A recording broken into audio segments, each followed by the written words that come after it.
Hi there, welcome or welcome back to the Books R Us.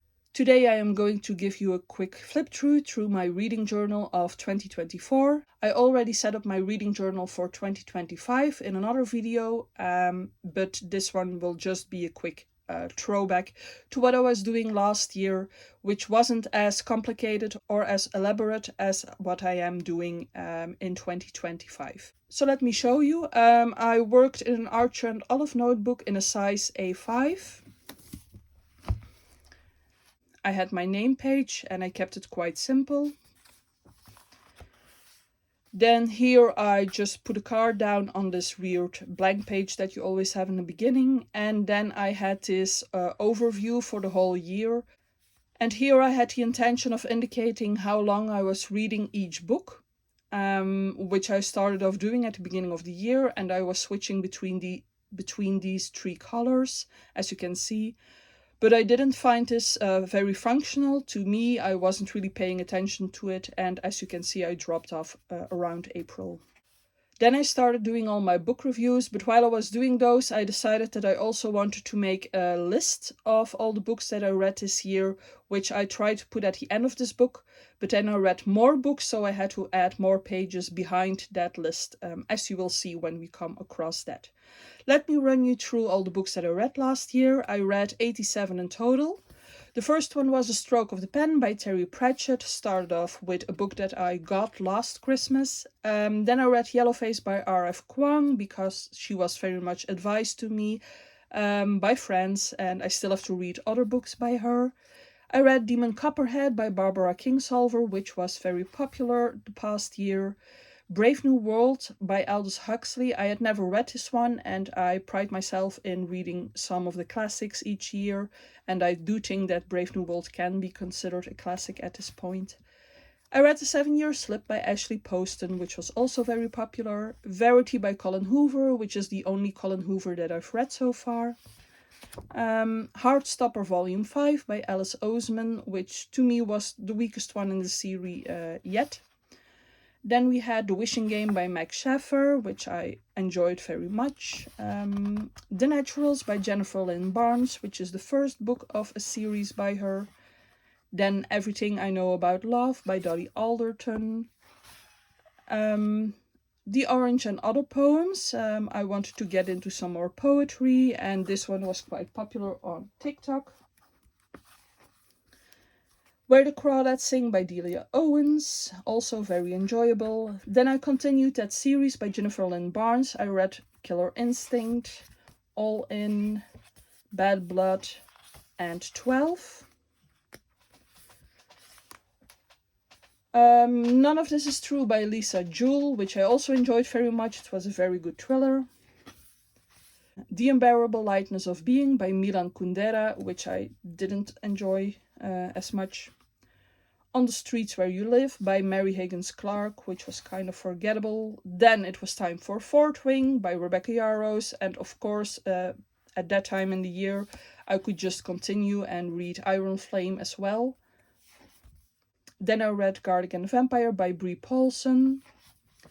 If He Had Been With Me by Laura Nolan, also quite a popular book in the last year. Never Let Me Go by Kazuo Ishiguro, really good book, this one. The Teacher by Frida McFadden, my very first Frida McFadden. The One by John Mars, quite a special book, I enjoyed it. The Wild Iris by Louis Gluck, because I wanted some poetry again. Hamnet by Maggie O'Farrell, which actually was my most favorite book of the last year. I would definitely advise you to read this one. The Giver by Louise Laurie. Emily Wilde's Encyclopedia of Fairies by Heather Fawcett, and then I also, of course, read Emily Wilde's Map of the Otherlands by Heather Fawcett once again. Tomorrow and Tomorrow and Tomorrow by Gabrielle Zevin. Great book, this one. Powerless by Lauren Roberts, and I also continue to read Powerful by Lauren Roberts, which is a novella. Then there's Bunny by Mona Awad, very special book, that one. The Gracier by Kim Liggett, which I enjoyed. Frieren Beyond Journey's End, which is a manga by Yamada and Abe. Dungeons and Dragons by Christy Boyce, very cute. Selected Poems by Emily Dickinson, of course, my favorite poetry of the past year. Brideshead Revisited by Evelyn Waugh, also one of those classics that I had to read.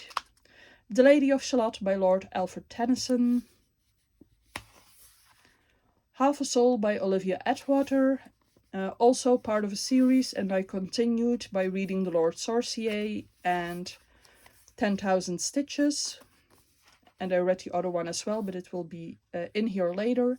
Five Nights by Rachel Wolf, which is a quite forgettable thriller. A Good Girl's Guide to Murder by Holly Jackson, which was the first book in the Good Girl's Guide to Murder series, and I also read the rest. Good Girl, Bad Blood, As Good as That, and the novella Killjoy. Here is Reckless, I continued. Here is Long Shadow, which I continued. And then I went into some thrillers about missing persons. First we have Then She Was Gone by Lisa Jewell. Next there's Local Woman Missing by Mary Kubica.